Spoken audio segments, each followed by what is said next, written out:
मुख्यमंत्री पद का शपथ लेने के पश्चात आज के इस प्रथम प्रेस वार्ता में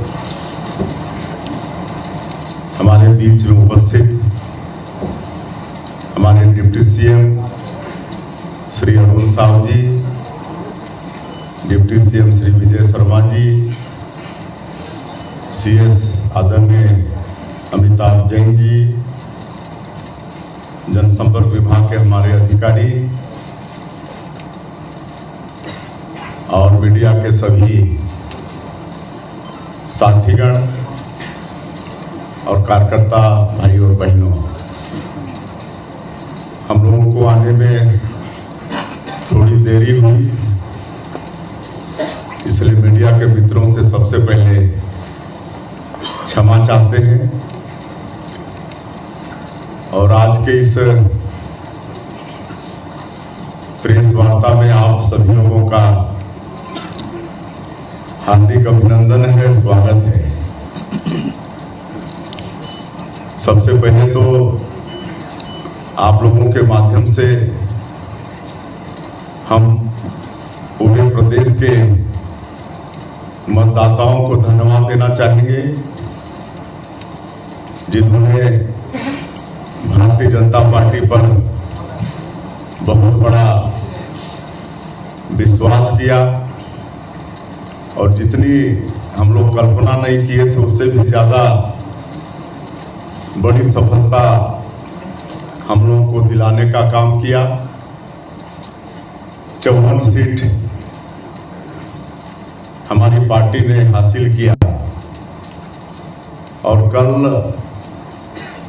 13 दिसंबर को शपथ ग्रहण समारोह था, जिसमें हमने स्वयं मुख्यमंत्री के रूप में शपथ लिया।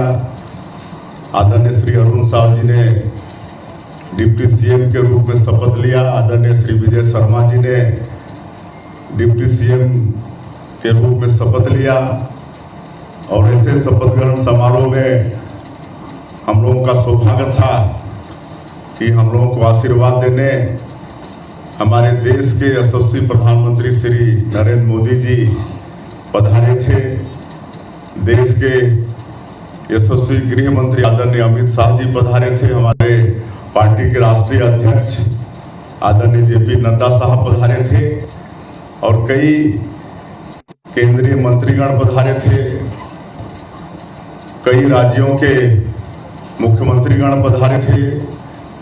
उत्तर प्रदेश के मुख्यमंत्री आदरणीय योगी आदित्यनाथ भी पधारे थे और भी बहुत लोग पधारे थे। आप लोगों के माध्यम से उनके भी हम बहुत आभारी हैं और समय निकालकर हम लोगों को आशीर्वाद देने आए।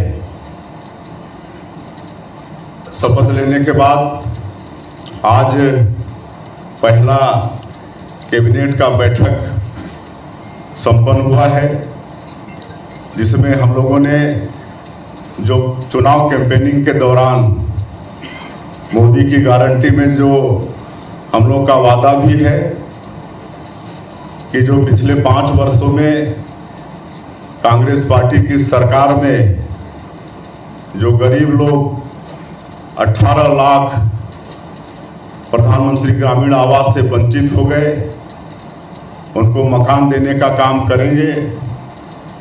हमारे यशस्वी प्रधानमंत्री श्री नरेंद्र मोदी जी ने भी छत्तीसगढ़ की जनता से वादा किया था कि हमारी सरकार बनेगी तो जो भारतीय जनता पार्टी का मुख्यमंत्री होगा वो सबसे पहला काम 18 लाख आवास स्वीकृत करने का काम करेगा। और आज वही काम हम लोग पहले कैबिनेट में किए हैं। आज के कैबिनेट में हम लोग का एकमात्र विषय वही था जिसमें 18 लाख लोगों को आगे प्रधानमंत्री आवास की स्वीकृति देंगे। इस पर आज निर्णय लिया गया है और आने वाले समय में उस पर कार्रवाई होगी। छत्तीसगढ़ के 18 लाख गरीब लोगों को उनका हक प्रधानमंत्री आवास मिलेगा। उसके लिए जो भी आवश्यक कार्रवाई है वो हम सब लोग कर रहे हैं। हालांकि पिछली सरकार ने पूरे प्रदेश को आर्थिक रूप से खोखला कर दिया है, फिर भी क्योंकि इतना बड़ा जनादेश छत्तीसगढ़ के मतदाताओं ने भारतीय जनता पार्टी को दिया है, तो हम लोग मोदी की गारंटी में जो वादा छत्तीसगढ़ की जनता से किए हैं उसका 100% पालन करेंगे। आने वाले 5 वर्षों में सभी कामों को पूरा करेंगे।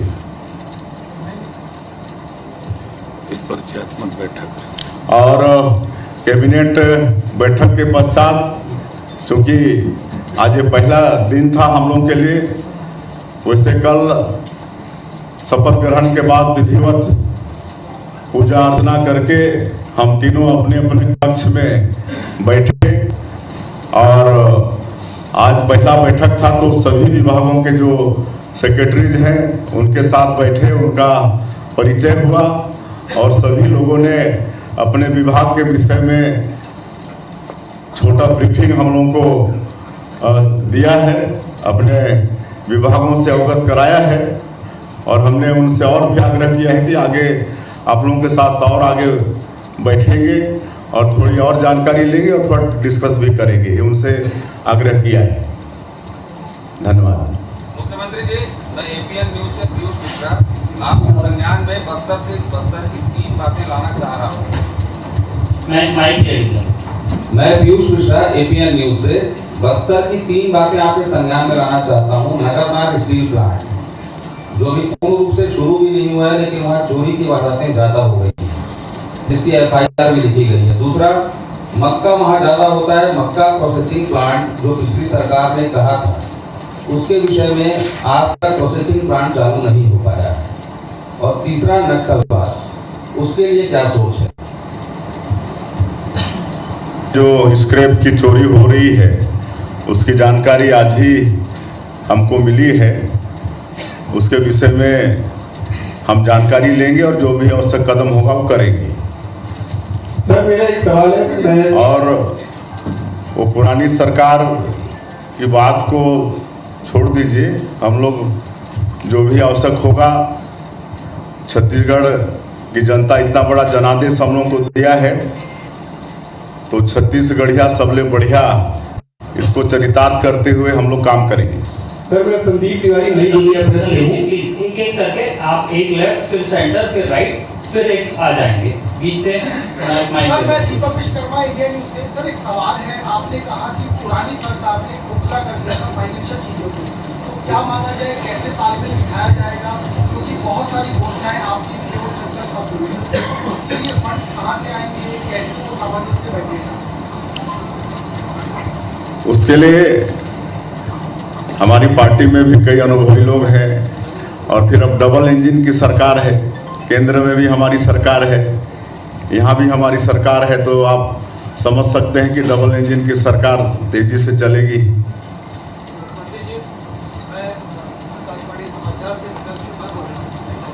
नीचे से ऑन कर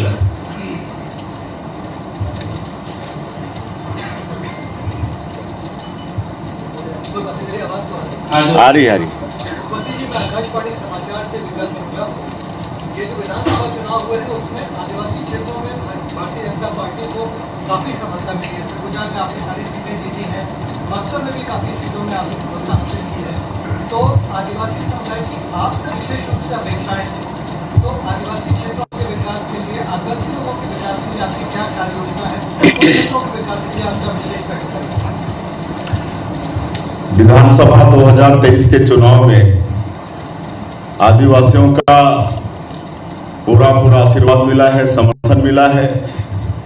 सरगुजा संभाग में कांग्रेस का सुपड़ा साफ कर दिए हैं, पूरी तरह से सफाया कर दिए हैं। बस्तर में भी 12 में से 8 सीट भारतीय जनता पार्टी ने हासिल की है। और वैसे आज़ादी के प्राथमिक दिनों में आदिवासी समाज जरूर कांग्रेस पार्टी के वोट बैंक के रूप में इस्तेमाल होता रहा, लेकिन जब श्रद्धेय अटल बिहारी वाजपेयी जी इस देश के प्रधानमंत्री बने तो उन्होंने जो छत्तीसगढ़ का जो ट्राइबल माहौल एरिया है जो मध्य प्रदेश में था और इस इलाके का समुचित विकास हो छत्तीसगढ़ राज्य का निर्माण किया। उसके बाद भारत सरकार में पहली बार ट्राइबल समाज का समुचित विकास हो, इसके लिए भारत सरकार में आदिम जाति कल्याण मंत्रालय का गठन किया। आज पर्याप्त बजट आदिम जाति कल्याण मंत्रालय में है, छत्तीसगढ़ राज्य का निर्माण किया। उसके बाद भारत सरकार ने पहली बार ट्राइबल समाज में पिछले विकास हो, इसके लिए भारत सरकार में आदिम जाति कल्याण मंत्रालय का गठन किया। आज से अपने क्षेत्र के विकास के लिए हमने बहुत पैसा लाया और आज आदिवासी समाज ये भी जानता है कि अगर आदिवासी समाज का मान और सम्मान और विकास कोई कर सकता है तो भारतीय जनता पार्टी है। आज ये बताते हुए मुझे गौरव होता है कि जो देश का सर्वोच्च पद है महामहिम राष्ट्रपति का, उसमें भी आज आदिवासी समाज की एक महिला श्रीमती द्रौपदी मुर्मू राष्ट्रपति के पद पर विराजमान है और ये काम कोई कर सकता है तो भारतीय जनता पार्टी ही कर सकता है। पिछले बार 2018 के चुनाव में निश्चित रूप से कांग्रेस पार्टी की लोक लुभावन जन घोषणा पत्र के कारण आदिवासी समाज थोड़ा भड़काव में आ गया था, लेकिन 5 साल में वो भूल वो सुधर गया और इस बार जब हम लोग जाते थे क्षेत्र में चुनाव प्रचार के लिए तो सब बोलते थे अपनी भाषा में कि ये दारी नहीं ठगान, पिछले दारी ठगा जाए, ये दारी नहीं ठगान, और इस बार नहीं ठगाए। और जो 5 सालों में घात हुआ वो आधा खिलाफी कांग्रेस पार्टी की सरकार ने किया, उसका मजा कांग्रेस पार्टी को चखाया। मुख्यमंत्री जी, मैं संजय पांडे, दैनिक अमृत संदेश से इधर से मुख्यमंत्री जी 25 तारीख को 2 साल का किसान का बकाया बोनस देंगे क्या? पहला सवाल। दूसरा सवाल, आप लोगों ने पहले ही कैबिनेट में जांच की घोषणा का वादा किया था मुख्यमंत्री जी, इसके बारे में प्रकाश डालेंगे। देखिए, हमारे जन घोषणा चुनावी घोषणा पत्र मोदी की गारंटी में हमारी पार्टी ने ये आश्वासन दिया है कि 2 साल जब हम लोग सरकार में थे 15 वर्ष, तो 2 साल का बोनस नहीं दे पाए थे। वो बोनस 25 दिसंबर को जो हमारे नेता अटल बिहारी वाजपेयी जी, जो भारतीय जनता पार्टी के संस्थापक भी हैं, छत्तीसगढ़ राज्य के निर्माता भी हैं, निश्चित रूप से 2 साल का बोनस किसानों को देंगे।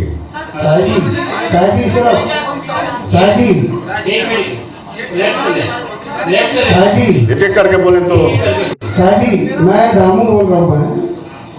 शाहजी, आपकी सरकार से शराब आंदोलन शुरू हुए थे और पूर्ववर्ती सरकार ने शराबबंदी को बंद नहीं की। अब फिर बीजेपी की सरकार है, क्या शराबबंदी को बंद करेंगे? शराबबंदी को बंद करना है। चलिए आगे बढ़ाइए, आगे बढ़ाइए।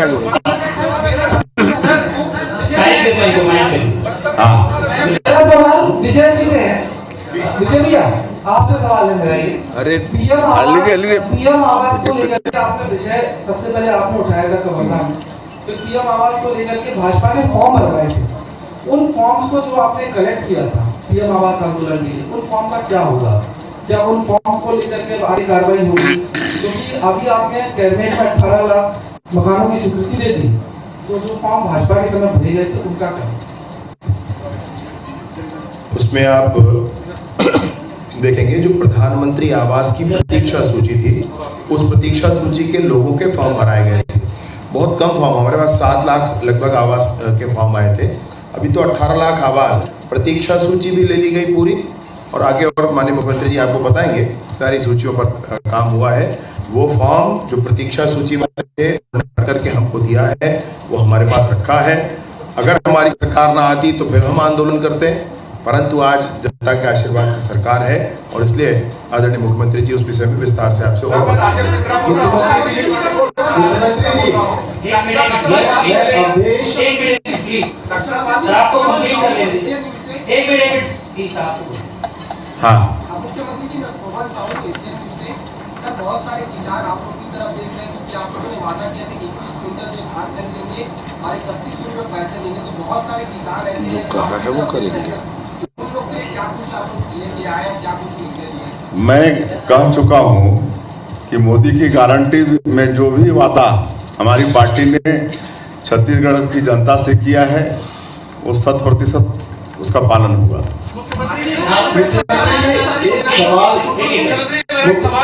मुख्यमंत्री जी, इधर मैं अवधेश मलिक से इधर शायद मेरी आवाज आप तक पहुंच रही होगी, चेहरा ना दिखे तो। मैं आपसे सिर्फ एक सवाल पूछना चाहता हूं कि आप ऐसे ट्राइबल चीफ मिनिस्टर बने हैं, ट्राइबल्स को लेकर एक जो मेजर प्रायोरिटी रहेगी आपको वो क्या होगी? देखिए, वैसे तो मैं आप लोगों को कह चुका हूं कि जितना मान और सम्मान आदिवासी समाज का भारतीय जनता पार्टी ने बढ़ाया है उतना किसी पार्टी ने नहीं बढ़ाया है। और आज जो भी काम पिछले 15 वर्षों में भारतीय जनता पार्टी के सरकार के माध्यम से हुए वो भी ट्राइबल लोगों के हित में हुए। आपको मैं बताना चाहूँगा कि पहले ट्राइबल क्षेत्र में और ग्रामीण क्षेत्रों में भूखमरी होती थी, लोगों को अनाज नहीं मिलता था खाने के लिए, तो लोग कोदो कुटकी गोंदली खाते थे, महुआ को उबाल के उसमें सरई का बीज मिला के खाना पड़ता था। उसके बाद भी बच्चे उपवास होते थे। लेकिन जब छत्तीसगढ़ में भारतीय जनता पार्टी की सरकार बनी तो सस्ता अनाज देने का काम शुरू हुआ। पहले 3 रुपया किलो में देना शुरू किए, फिर 2 रुपया में, फिर 1 रुपया में। हमारे पूर्व मुख्यमंत्री रमन सिंह, डॉक्टर रमन सिंह चावल वाले बाबा के नाम से भी विख्यात हुए। आज कहीं कोई भूखमरी नहीं। तो ये तो हमारे आदिवासी समाज के लिए बहुत बड़ा अचीवमेंट है। और भी हर क्षेत्र में 15 साल में विकास के काम हुए, शिक्षा के क्षेत्र में, चिकित्सा के क्षेत्र में, इतना तक कि भारतीय जनता पार्टी की सरकार ने जो गरीब माता पिता हैं उनकी बेटी की शादी तक की भी चिंता किए। और हम तो कहते थे कि मतलब इतना काम किए कि बच्चा जब माँ के गर्भ में है तब से लेकर मृत्यु तक सरकार कोई ना कोई योजना चलाकर उनका सेवा करने का काम की। इसमें ज़्यादा आदिवासियों को भी तो लाभ हुआ है। मुख्यमंत्री जी, मैं भारत बोल रहा हूँ। आपसे एक सवाल ये है, भ्रष्टाचार विरोध जीरो टॉलरेंस की नीति की आप लोगों ने जो अपने घोषणा पत्र में शामिल किया है, तो पिछले 15 सालों में जो सरकार की थी उस समय भी जीरो टॉलरेंस की बात हुई थी। फिर कांग्रेस की सरकार आई, फिर आप लोगों ने भ्रष्टाचार को बड़ा मुद्दा बनाया। तो क्या जीरो टॉलरेंस के लिए, क्योंकि राजस्व विभाग से लेके रेत खनन से लेके हर क्षेत्र में भ्रष्टाचार का अभी है, आज भी छोटे छोटे काम करवाने के, तो आपकी सरकार इस दिशा में क्या पहल करेगी? बिल्कुल इस दिशा में हमारी सरकार काम करेगी और कोई भी भ्रष्टाचार सरकार बर्दाश्त नहीं करेगी। ऐसी कोई चीज सामने आने पर उस पर जांच करके दोषी पाए जाने पर सख्ती से कार्रवाई सरकार करवाएगी। सर, मैं व्यास पाठक खबरवन न्यूज़ से। सर, मैं ये जानना चाहता हूँ कि आपके द्वारा जो जन घोषणा पत्र दिया गया है उसके अलावा कांग्रेस जो जन कल्याणकारी योजनाएं चला रही थी जैसे बिजली लाभ वगैरह, ये कंटिन्यू रहेगा कि इसे बंद कर देंगे आप लोग? इस सब की समीक्षा करेंगे और जैसा उचित होगा वैसा निर्णय आने वाले समय में लेंगे।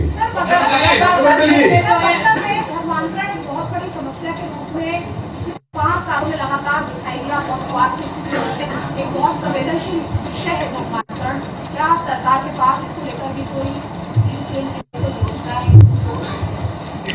इससे नेता जो एक सवाल है नक्शा पास को लेकर आप लोगों की क्या? इस दिशा में सोचेंगे, कहे कि पिछली सरकार ने तो अपना वोट बैंक बढ़ाने के लिए धर्मांतरण को बढ़ावा दिया, लेकिन कैसे धर्मांतरण पर रोक लगे इस पर हमारी सरकार सोचेगी।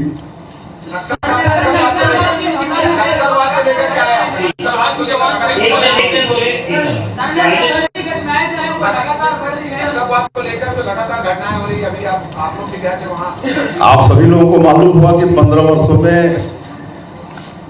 नक्सलवाद के खिलाफ हमारी सरकार मजबूती के साथ लड़ाई लड़ी और अब जो हमारी सरकार है ये भी लड़ेगी। सीएम साहब, मैं संजय शेखर हूँ। सवाल यह है कि आप लोगों ने पीएससी को बहुत बड़ा मुद्दा बनाया था पूरे चुनाव अभियान के दौरान, और पीएम साहब से लेकर के आपके तमाम नेताओं ने, आप सबने कहा था कि सरकार बनेगी तो उसके खिलाफ कार्रवाई होगी, जिन लोगों ने उसमें दखल दी है उसके खिलाफ। तो पहले कैबिनेट हो गई, आगे क्या आपका रुख है उस पर पीएससी, क्योंकि पूरे प्रदेश के युवा जो है आपकी तरफ देख रहे हैं। उस पर भी हमने कहा है, हमारे आदरणीय प्रधानमंत्री जी ने भी कहा है, इंतजार करिए, उस पर भी उचित कदम लेंगे। लास्ट 5 क्वेश्चंस लेंगे। राजगीर को लेकर खूब बात हो रही सर, शपथ ग्रहण समारोह में राजगीर नहीं बजाया जाने को लेकर कांग्रेस सवाल भी उठा रही है। राज्य गीत अच्छा राजभवन तय करता है, राजगीत के प्रति पूरा सम्मान है। राजगीत के देखिए, राजगीत के प्रति पूरा सम्मान। हाँ, जो राजगीत है उसके प्रति हम लोग सब आदर का भाव रखते हैं, लेकिन ये सारा कार्यक्रम ये राजभवन तय करता है, उसके अनुसार चलना पड़ता है।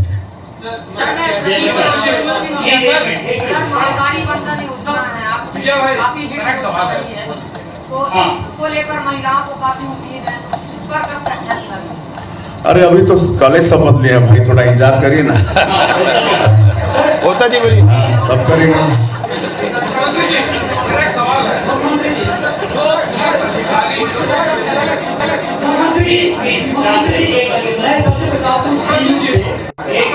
मेरा सवाल है, पिछली सरकार ये खूब कहने की कोशिश की या दिखाने की कोशिश की या करने की कोशिश की कि श्री राम भगवान के लिए राम वनगमन परिपथ योजना चला रही है या उस दिशा में आगे बढ़ रही है। अब आप लोग किस तरह से आगे बढ़ेंगे या उसे लेकर क्या करेंगे? हम तो शुरू से मतलब हमारे आराध्य श्री राम है, अब ये लोग तो पाखंड किए ना, पाखंड किए, वोट लेने के लिए ये सब सारा नौटंकी किए, लेकिन जनता तो नौटंकी समझती है ना, उसका परिणाम देख लिए ना, लोग 35 में आ गए। अनियमित कर्मचारियों को लेकर किस तरह से प्लानिंग है? लगातार इनकी बैठक चल रही है, 17 तारीख को फिर बैठक। सब इंतजार करिए, सबके साथ न्याय होगा। जिन पुलिस अधिकारियों ने पत्रकारों के या बाकी लोगों के घरों में पुलिस भेजकर डराते थे, आज भी वो पद पे विराजित है, कब तक निपटेंगे? इंतजार करिए। सीएम साहब मेरा एक क्वेश्चन है, मैं एसपी द्विवेदी खबर खास से हूँ। देखिए, जितनी भी सरकारें आती है अपनी योजनाओं के नाम से ही जानी जाती है, तो आपकी ये जो सरकार है, जो ये पंचवर्षीय जो सरकार चलेगी, इसमें ऐसी कौन सी योजना लेके आएंगे जिसमें आपका नाम चले? जो मोदी की गारंटी में है उसको आप एक बार पूरा समझ लीजिए। चलिए, धन्यवाद, फिर तो मिलते रहेंगे।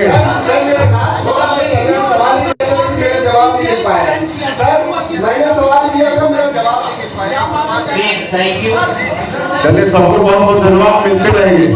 Thank you.